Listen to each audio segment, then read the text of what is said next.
समझा, जिन्होंने डिसीजन लिया, हजारों नहीं लाखों लोगों के जीवन में परिवर्तन करने का डिसीजन लेके इस मंजिल को खड़ा कर देने के लिए चालू कर दिए। हर मुसीबत, हर परिस्थिति उन्होंने अपने आप को एक कदम आगे लेते रहे और हम सबके लिए हर साथ देते रहे। ऑफर्स के रूप में, प्रोडक्ट के रूप में, प्रोडक्ट की व्यवस्था के रूप में, सिस्टम के रूप में, हर सिस्टम की बात के उन्होंने अपने आप को खड़ा किया और उनकी जो सोच विचार है हम सब जानने की जरूरत है। मुझे लगता है उनको जानने के बाद यहाँ पर चल के नहीं जाएंगे, उड़ के जाएंगे सभी। तैयार है क्या? कैसा सम्मान लेना पता है ना? कैसे लेना है? दिल्ली वालों को नहीं, पूरा हिंदुस्तान को पता चलना चाहिए। सबकी जोरदार तालियों के बीच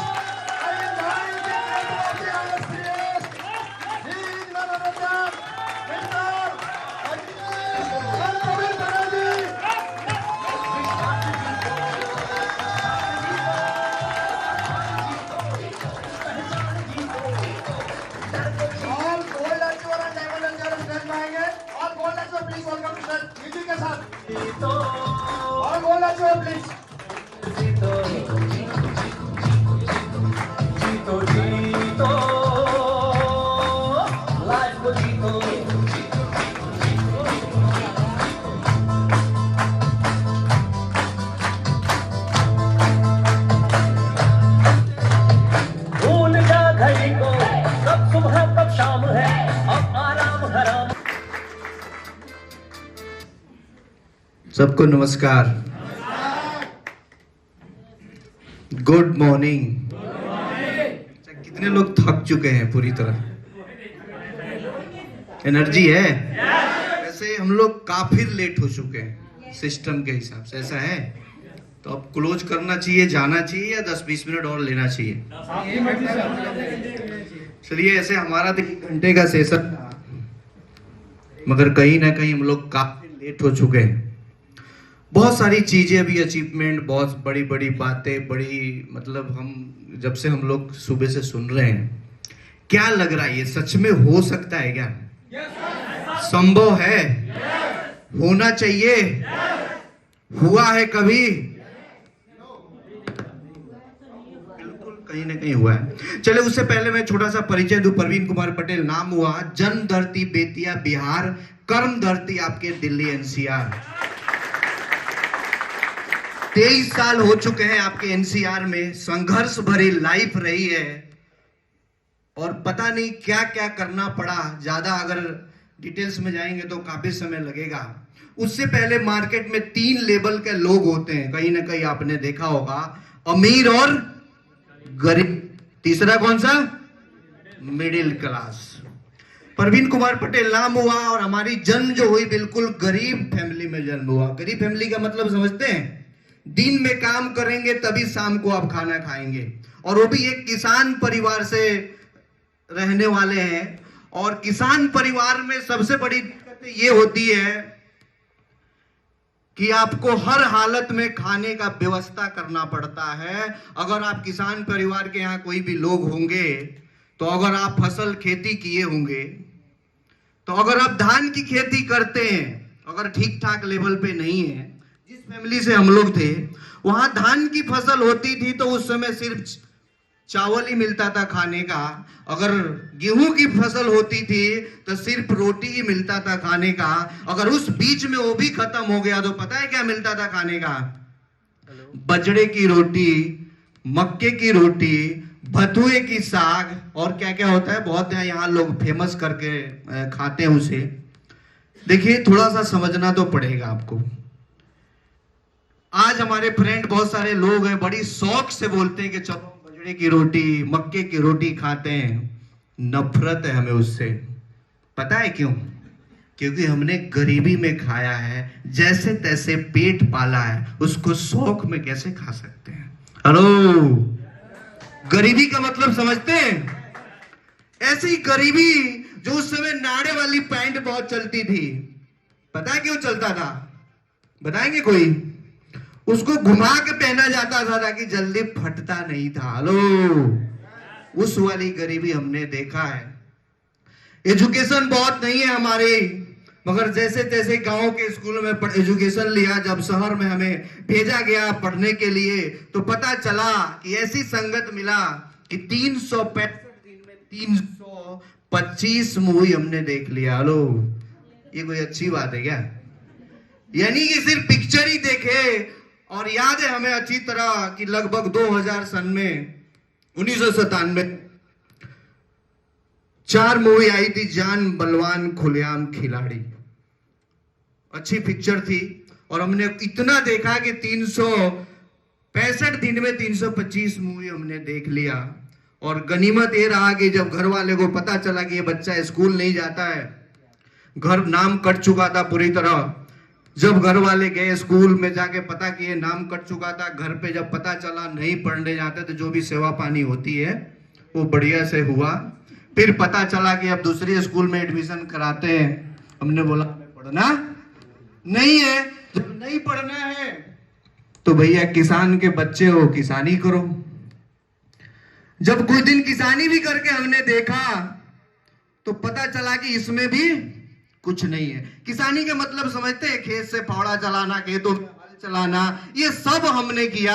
हल का अगर कोई चलाया हो तो आपको बता दे कि हल को 2 बैलों के साथ चलाया जाता है। उसके अंदर एक फार होता है, उसको अगर आप उसको गहराई जोतना है तो आगे वाले हिस्से जो कांटा होता है उसको आगे में लगाएंगे, और अगर ऊपर से जोतना है तो पीछे लगाएंगे। फावड़े भी हमने चलाया, जो आप लोग देखे होंगे खेतों में, दोनों खेत के बीच में एक मेड़ होता है, बहुत बढ़िया। अगर 1 बीघा जमीन को 2 बीघा बनाना है तो क्या करना पड़ता है? मेड़ को काटना होता है। हमारे काटने का तरीका कुछ और, तो हम डायरेक्ट नहीं काटते थे, हम नीचे से काटते थे ताकि वो अपने आप बांध टूट जाता था। ये एग्जांपल इसलिए दे रहे हैं ताकि आपको विश्वास होगा कि सच में हमने फावड़ा चलाया है। हेलो, बड़ी बड़ी सपने थी बचपन में। और बहुत बड़ी अच्छी आपने कहावत सुना है कि जो माँ बाप गरीब होते हैं ना, उसका बच्चा जल्दी समझदार हो जाता है। ऐसा है क्या?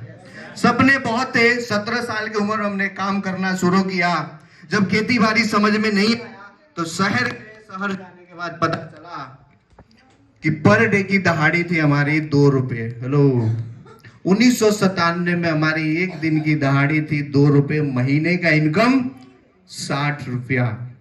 बहुत एक्साइटेड था, बहुत अच्छा लग रहा था क्योंकि 1997 की बात है ये।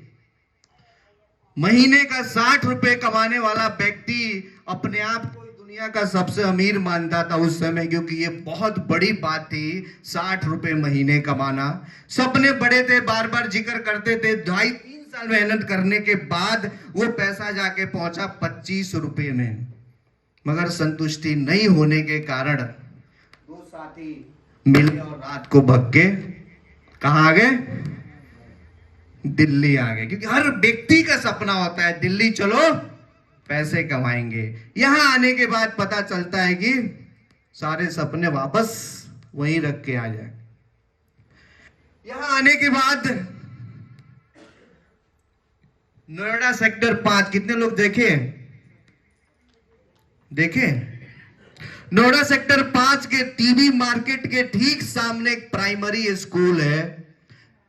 जैसे तैसे हमने अपने सोर्स पर भी लगा करके एक फ्रेंड निकाला, क्योंकि भाग के तो घर से आए थे। यहां ना रहने का ठिकाना था, ना खाने का कोई व्यवस्था था।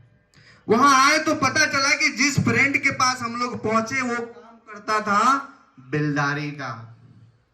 2-4 दिन तो जैसे तैसे खिलाया। उसके बाद बोला भैया अपना जुगाड़ कर लो, नहीं तो दिक्कत हो जाएगा, क्योंकि हमारे भी घर पे माँ बाप हैं। अगर नहीं काम करोगे तो हम ज्यादा दिन नहीं खिला पाएंगे।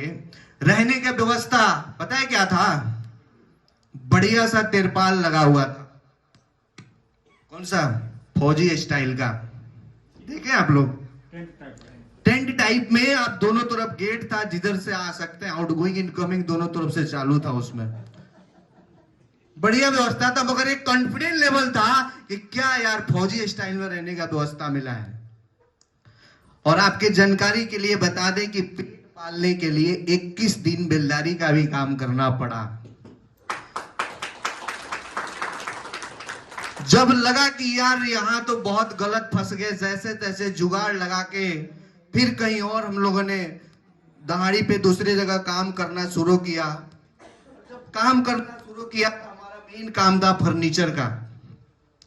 फर्नीचर में 2-2.5 साल काम करने के बाद हमने ठेकेदारी शुरू किया। ठेकेदारी शुरू कर एक अच्छे इंटीरियर डिजाइनर बने और उसके बाद बड़े बड़े काम लेना शुरू किए।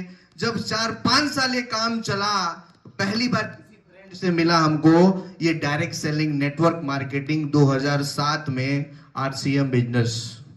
सपने देखिए बहुत बड़े सबके होते हैं। बचपन से हर व्यक्ति सपना देखता है, हर व्यक्ति चाहता है कि कहीं ना कुछ बड़ा करना है, कुछ अलग करना है, कुछ बेहतर करना है। और ये शुरू से ही था। जब डायरेक्ट सेलिंग मिला और इसका प्लान देखे, जिस तरह से सपने आज आप लोगों को दिखाया गया, बड़ी बड़ी बातें, बड़ी बड़ी लंबी चौड़ी बड़ी सारी कहानियां, वहां भी देखने के बाद एक चीज क्लियर हो गया कि यही एक ऐसा सिस्टम है जो हमारे सपना पूरा कर सकता है, जो नाम, पैसा, इज्जत, शोहरत और सर्किल, जो भी आप जिस भाषा से जानते हैं। और हमारा जब यहाँ पे बहुत अच्छे लेवल पे काम चल रहा था, डायरेक्ट सेलिंग जब हमने ज्वाइन किया, और जो भी आप काम करते हैं ना, डायरेक्ट सेलिंग में सबसे बड़ी बीमारी क्या है कि जो भी आपका प्रेजेंट का काम है वो पूरी तरह डिस्टर्ब हो जाता है, लगभग डिस्टर्ब हो जाता है अगर आप सही तरीके से मेंटेन नहीं करते हैं तो। और वही रहा हमारा जो भी ठीक ठाक यहाँ काम चल रहा था। जब हम यहाँ पे काम कर रहे तो सारी तरह तहस नहस हो गया और फिर कहीं ना कहीं वापस हमें फिर जाकर के कहीं दहाड़ी या नौकरी करना पड़ा। बहुत लंबी कहानी है, अगर इसे हम ज्यादा डिटेल्स में जाएंगे तो हो सकता हो कि 2-3 घंटा लग जाए, टाइम यहाँ नहीं है। दोस्तों थोड़ा सा मैसेज आप लोग को इसीलिए हम देना चाह रहे थे कि आपको ये ना लगे कि कहीं अमीर बाप का औलाद तो नहीं है या अमीर फैमिली से ये लोग तो नहीं है, कहीं ऐसा तो नहीं कि कोई चीज दान में मिल गया है, फ्री में मिल गया है, विरासत में मिल गया है और इसी वजह से ये कंपनी इतनी जल्दी इतनी ग्रोथ कर रही है। ऐसा कुछ भी नहीं है। जो भी है ये सब कहीं ना कहीं खुद का कमाया हुआ, खुद का मेहनत किया हुआ, खुद की प्लानिंग, खुद की तैयारी और आप जैसे लोगों का सपोर्ट और सहयोग से ये सारी चीजें हो पाया है।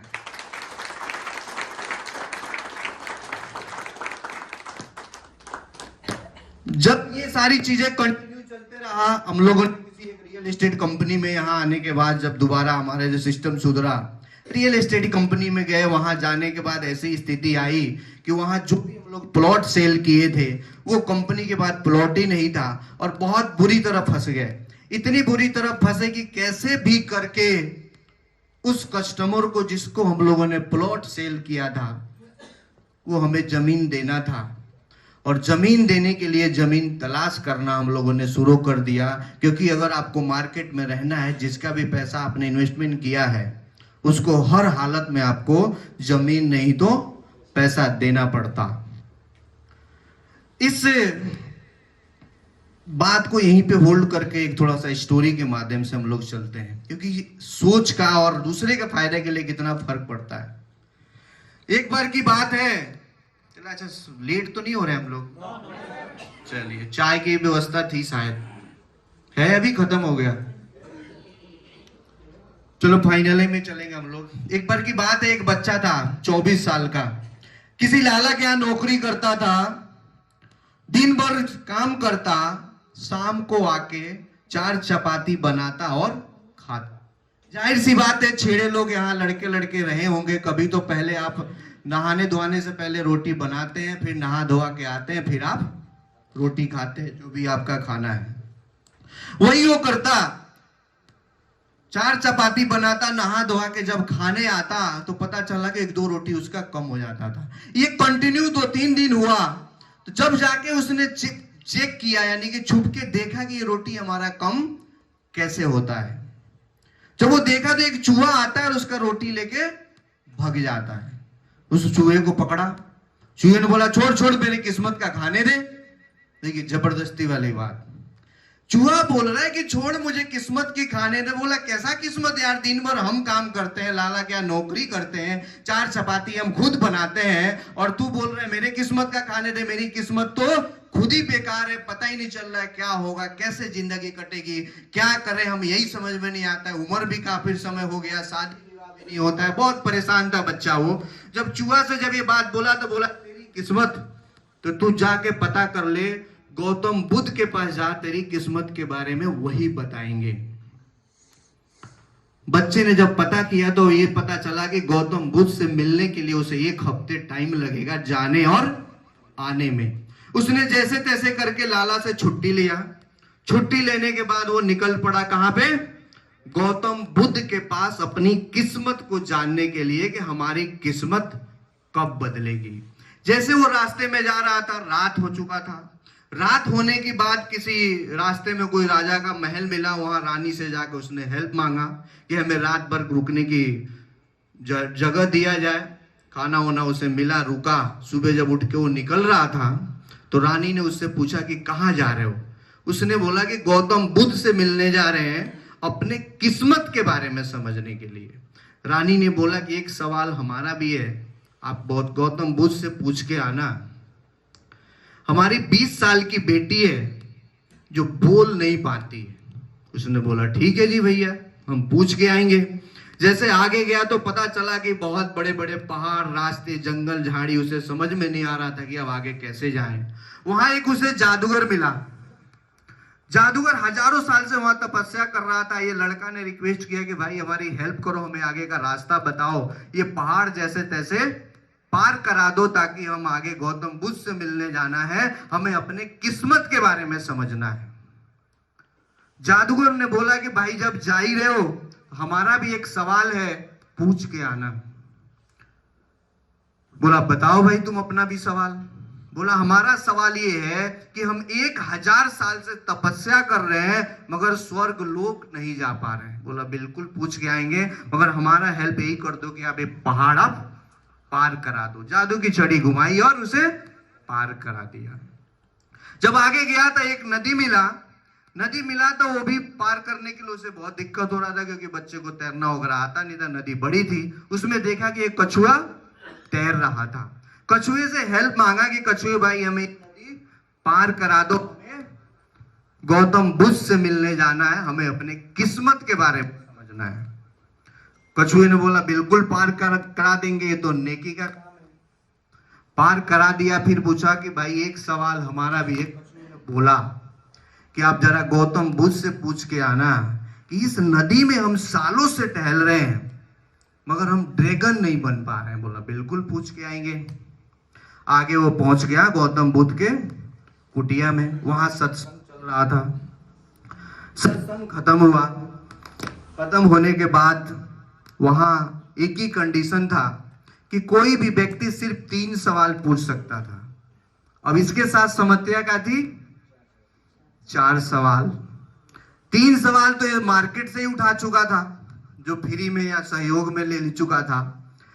इसने सोचा कि यार रानी की लड़की का भी बहुत बड़ा समस्या है, बोल नहीं पा रही है।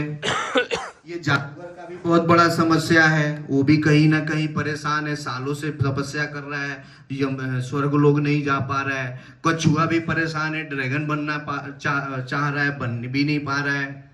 बोला हमारी क्या है, हमारी तो जिंदगी कट रही है जैसे तैसे, इन्हीं तीनों का सवाल पूछ लेते हैं। जब तीनों का सवाल ये गौतम बुद्ध से पूछा तो उन्होंने क्लियर किया कि रानी की लड़की की जिस दिन शादी हो जाएगी उस दिन से वो बोलना चालू कर देगी। दूसरा सवाल था इसका जादूगर का कि भैया ये जब तक तुम जादू की छड़ी नहीं छोड़ोगे तब तक आप स्वर्ग लोक नहीं जा पाओगे। तीसरा सवाल था इसका कछुए का कि कछुआ ड्रैगन नहीं बन पा रहा था। उन्होंने बोला कि कछुए से जाके बोलना कि वो कवच उतार दे, वो ड्रैगन बन जाएगा। बड़ा मायूस सा वहां से आया वापस कि यार हमारी तो ऐसी तैसी हो गई, इतना हमने बर्बाद भी किया, लाला हमारी दाढ़ी भी काटेगा मगर हमारा कुछ नहीं हुआ। मगर चलो ठीक है, फिर देखेंगे जो भी ऊपर वाले की क्या मर्जी, मुझे क्या पता। वहां से जैसे आया कछुआ मिला, कछुआ से बोला कि भाई, कछुआ जैसे देखा बोला बताओ बताओ भाई हमारा क्या आज पूछ के आए हो। कछुए को इसने बताया कि भैया तुम अपना जो कवच है वो उतार दोगे तो तुम ड्रैगन बन जाओगे। कछुए ने जैसे अपना कवच उतारा, बहुत सारा हीरा जवाहरात निकला, लड़के को दे दिया। बोला ले भाई ये हमारे काम का नहीं है, अब हम चले दूसरी दुनिया में। बच्चे को क्या मिला? हीरे जवाहरात मिल गया। आगे गया। आगे जाने के बाद क्या मिला? जादूगर। सुन रहे हैं ना? चलिए हेल्प मिलेगा हमें। जादूगर मिला। जादूगर से जाके बोला कि भाई तू ये जादू की छड़ी फेंक दो, तुम स्वर्गलोक चले जाओगे। अब बोला भाई ये हमारे किस काम का, ये पकड़ जादू की छड़ी, हम तो चले अब स्वर्गलोक। उसके बाद राजमहल में पहुंचा, रानी से जाके बोला कि आपकी लड़की की जिस दिन शादी हो जाएगी उसी दिन से आपकी लड़की बोलना शुरू कर देगी।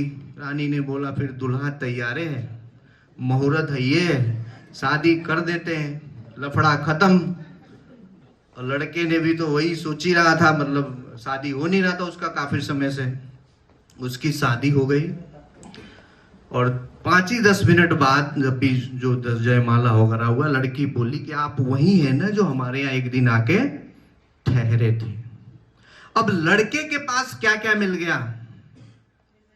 अच्छी घर में शादी हो गई, धन संपत्ति मिल गया, जादूगर की छड़ी मिल गई, हीरे जवाहरात मिल गए, और सबसे बड़ी बात की उसके एक राजा के घर में शादी हो गया।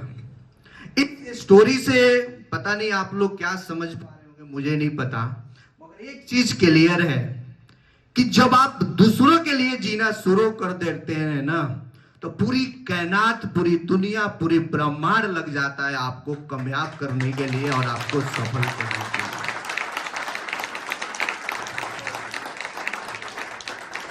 उस लड़के ने भी क्या किया था? अपना सवाल, अपनी परेशानी छोड़ के दूसरे को परेशानी के हल करने के चक्कर में उसकी पूरी लाइफ बदल गई। हमने कभी एक रियल स्टोरी बता रहे थे, हम लोगों ने किसी कंपनी में प्लॉट सेल किए थे, वहां हम लोग बहुत बुरी तरह फंस गए थे, और जिसका कारण यही था कि उस कंपनी के पास जमीन नहीं था, प्लॉट नहीं था, और हर हालत में हम लोगों को जमीन देना था। ऊपर वाले को आप एक चीज मान के चलना कि वो आपको जब बड़ा करना चाहता है ना, तो कोई ना कोई बड़ा घटना जरूर आपके साथ लाएगा। डिपेंड करता है कि आप उस घटना को लेते कैसे हैं, महसूस कैसे करते हैं, उस समय रिएक्ट कैसे करते हैं, या हो सकता हो कि दूसरे को दोष देते हैं, या उस घटना से बहुत सारी चीजें आप सीखते हैं। हम लोगों ने जब उस समय दूसरे के बारे में सोचा कि कैसे भी करके लोगों को जमीन देना है, प्लॉट देना है, उस समय एक ही रास्ता था कि कहीं ना कहीं प्रोजेक्ट लाया जाए और उसे दिया जाए। कभी सपनों में नहीं सोचे थे कि अपनी प्रोजेक्ट आएगा, अपनी कंपनी आएगा, मगर मजबूरी में बनाया गया, जिसकी पहली जो अपनी कंपनी है JSM pro Infratech private limited.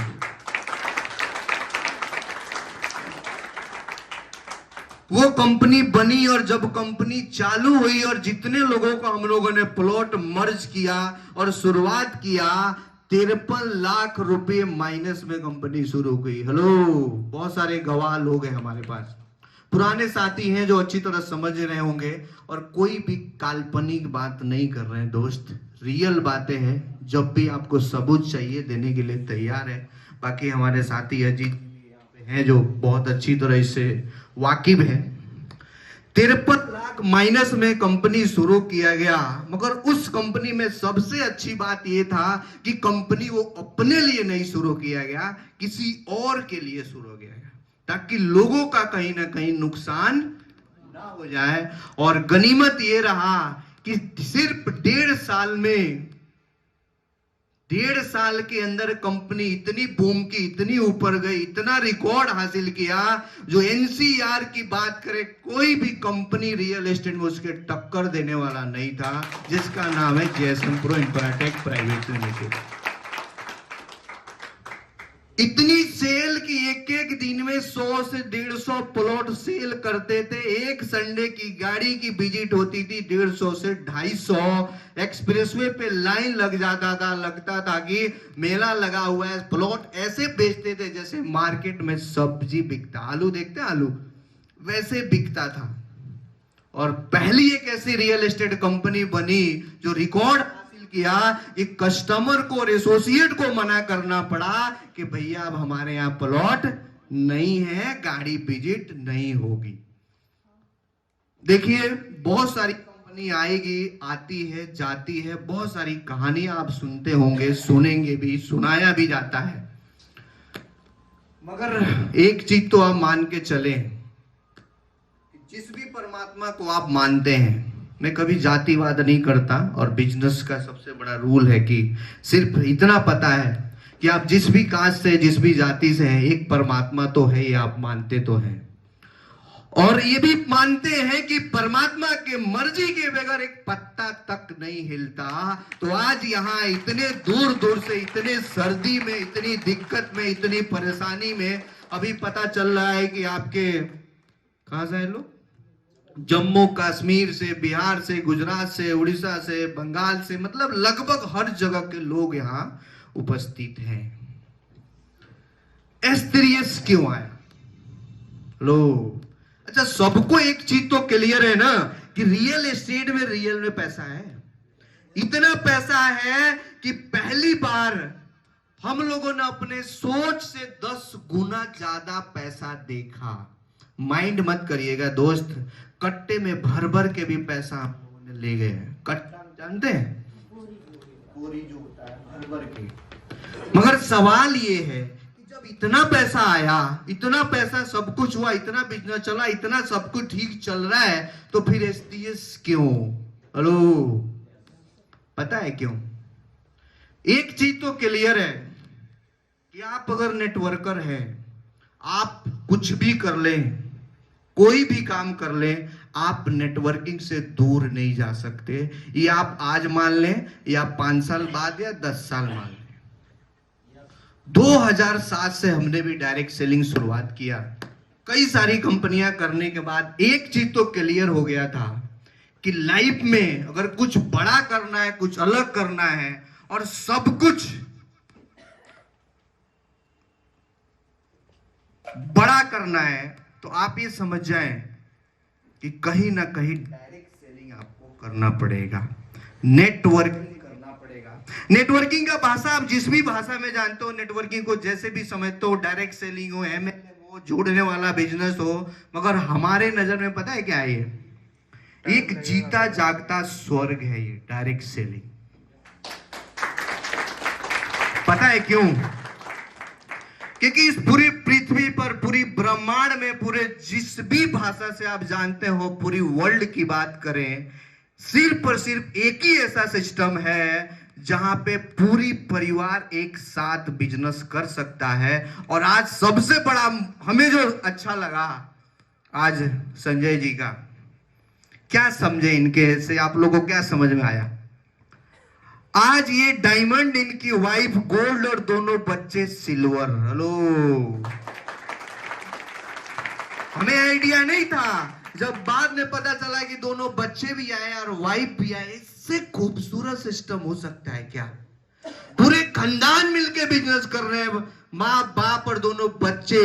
समझ सकते हैं कि आने वाले समय में पोता पर पोता भी जब इस बिजनेस को करेगा, और ये जब इनकी फोटो पे बताएगा कि ये रहे हमारे दादाजी या परदादाजी, क्या महसूस हो सकता है उस समय? समझ सकते हैं आप?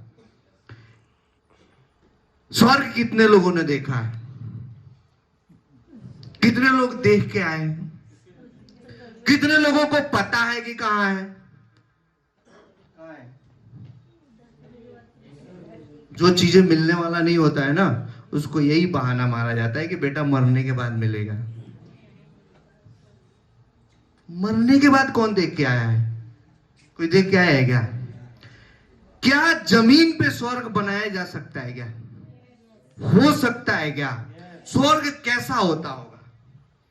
कैसे बनाया जाता होगा? इसका परिभाषा है किसी के पास?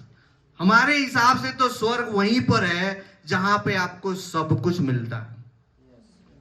वो इज्जत हो, नाम हो, पैसा हो, शोहरत हो, सर्किल हो, एक फैमिली में सब एक साथ रह रहे हैं, सारे एक साथ मिलके काम कर रहे हैं, एक अच्छा रिस्पेक्ट एक दूसरे के लिए, एक अच्छी इज्जत है, बहुत मतलब आपस में तालमेल ठीक है, बहुत सारी चीजें हो सकता है। इसका जो भी परिभाषा आप समझते हो, मगर मुझे तो लगता है कि जीता जागता जो स्वर्ग है वही रियल में स्वर्ग है। मरने के बाद तो पता नहीं मिला किसी को, नहीं मिला, मिला भी होगा तो किसी ने आके यार बताया नहीं अभी तक कैसा है क्या। इसलिए जो चीज नहीं है उसके बारे में क्या सोचना। एस3एस लाने का सिर्फ एक ही रीजन है कि रियल एस्टेट में पैसा तो कमा लिए हैं मगर संतुष्टि नहीं है दोस्त। बहुत लफड़े हैं, बहुत दिक्कतें हैं, बहुत उलझने हैं, मगर ये एक इकलौता बिजनेस है डायरेक्ट सेलिंग कि आप रियल में स्वर्ग बना सकते हैं, जिसको हम आप मानते हैं। कितने लोग फुल टाइम करते हैं नेटवर्किंग, डायरेक्ट सेलिंग? अच्छा, एस3एस को कितने लोग करते हैं? क्या बात है, इनके लिए जोरदार तालियां बजाएंगे। देखिए, जिस तरह से कंपनी की प्लानिंग है, जिस तरह से तैयारी है, जिस तरह से हम लोगों ने इस सिस्टम को ऑर्गेनाइज किया है, ये गारंटी है कि अगर आपने एस3एस सुन लिया है, वो जहां से भी सुना हो, 6 महीने, 1 साल, 2 साल, 5 साल, 10 साल बाद आपको इसे करना पड़ेगा। पता है क्यों? क्योंकि जीएसएम हो या एस3एस हो या ट्रस्ट हो या गुरुकुल हो, एमजीबी डिजिटल इंडिया हो, जितनी भी अपनी 5 कंपनी है, ये इंसान का बनाया हुआ सिस्टम नहीं है। इस बात का जीता जागता गवाह है हम लोग, ये कहीं ना कहीं परमात्मा को मर्जी तो है।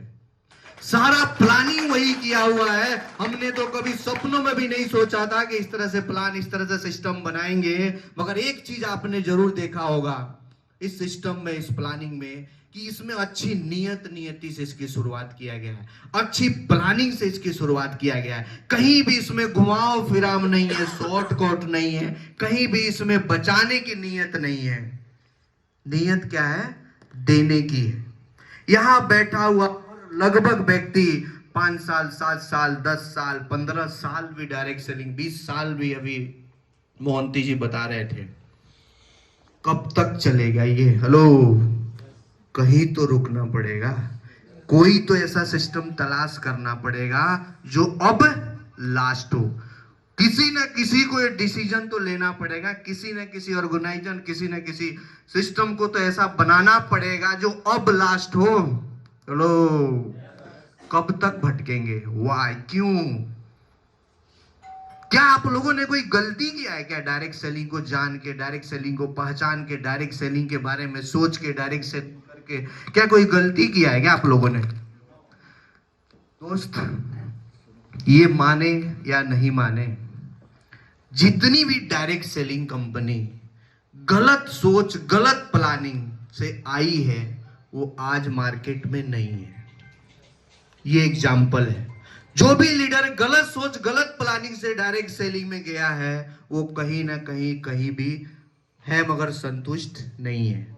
ये जीता जागता एग्जाम्पल है। और रियल में अगर डायरेक्ट से देखिए, कुछ तो परमात्मा, कोई ना कोई ऐसा सिस्टम तो बनाएंगे परमात्मा जहां पर जाकर धोखाधड़ी, उल्टे पुल्टे काम नहीं हो सकता। वो है आपका डायरेक्ट सेलिंग। ये आपको मानना पड़ेगा और मानना चाहिए। हम लोगों को भी अपनी लाइफ जीने हैं, हमें भी सपने हैं, हमें भी टारगेट है, हमें भी कुछ अलग दुनिया चाहिए। हमें भी ये सोच है कि हमारे साथ 2, 4, 10, 20 हजार, 5 हजार, 10, 5 करोड़ लोग अपने साथ हो, जो हर समय कदम से कदम मिला के चले। ये हर व्यक्ति सोचता है। जब आप एक अच्छे लेवल पे जाते हैं, जब आपके पैसे के भाषा से जब आपकी संतुष्टि हो जाती है ना, तो उस समय लगता है यार नहीं, पैसे में भी मजा नहीं है।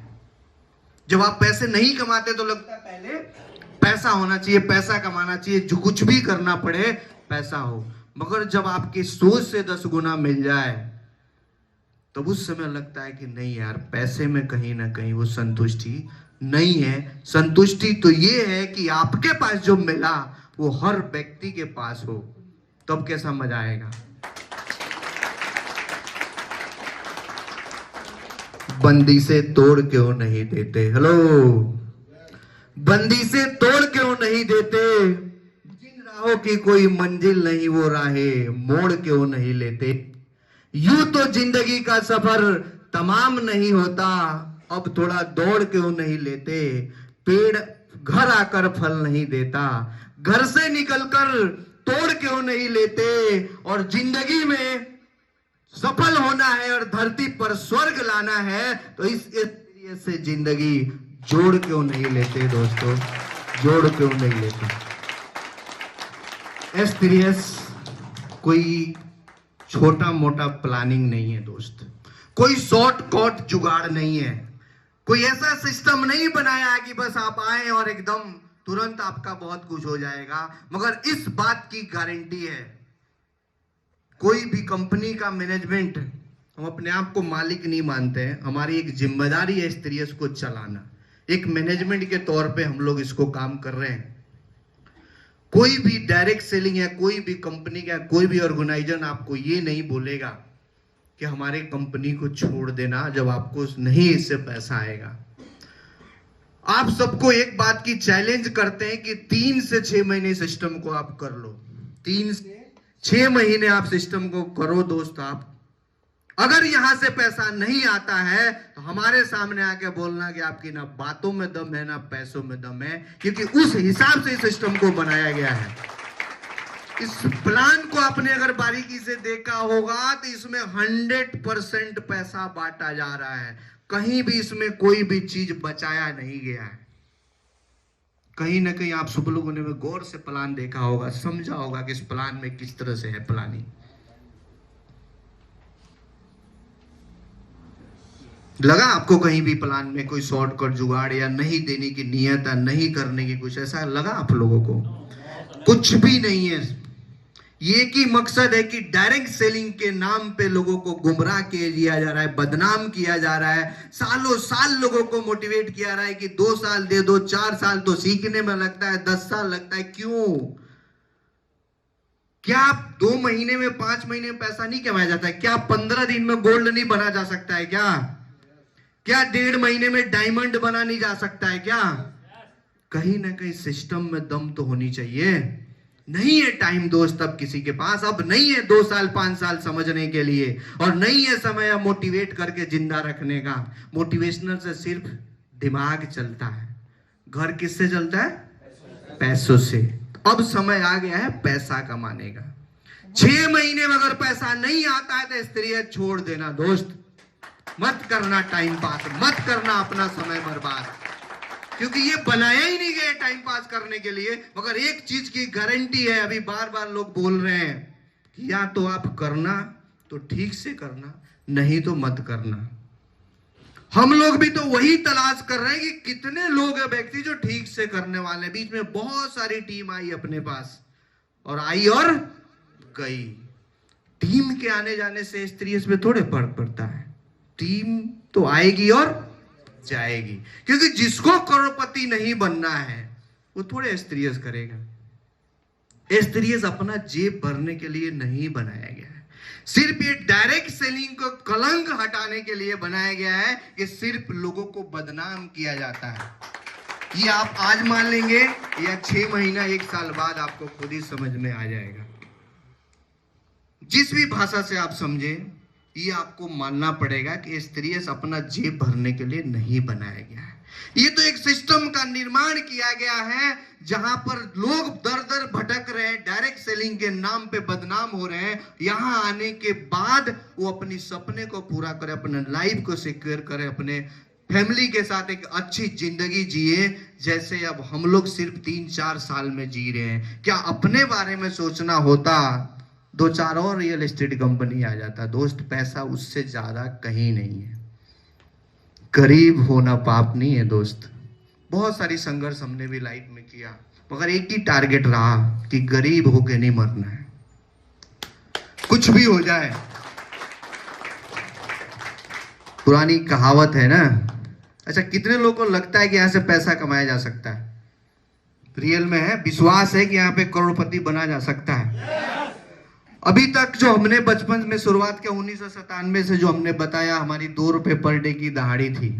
2 रुपए से 20 रुपया हुआ, 200 हुआ, 2000 हुआ, 2 लाख हो गया होगा। एक एग्जाम्पल। अब सपना बदल चुका है। पहले तो यही टारगेट था कि हमारा 2 करोड़ हो, मगर अब अपना सपना, अपना तरीका बदल चुका है। इस तरीके से एक ही इच्छा, एक ही टारगेट हो कि पर डे अपने से जुड़े हुए व्यक्ति पर डे 2 करोड़ रुपया कमाए पर डे। और उसके लिए उस परम पिता परमात्मा से हम खुद दुआ करेंगे कि हे परमात्मा, इस सिस्टम में 2 करोड़ पे लोगों तक पहुंचाने के लिए हमें जितना भी काम करना पड़े हम करेंगे। और उससे पहले हे परमात्मा, जितने भी लोग इस तरीके पे विश्वास करें, उनकी जितनी भी परेशानी हो, दिक्कत हो, उलझने हो, लफड़े हो, जो भी हो, हे परमात्मा, इस तरीके पे विश्वास करने वाले लोगों की जितनी भी मुसीबत हो हमें दे देना और हमें उस लायक बना देना कि इस परेशानी को झेल पाए।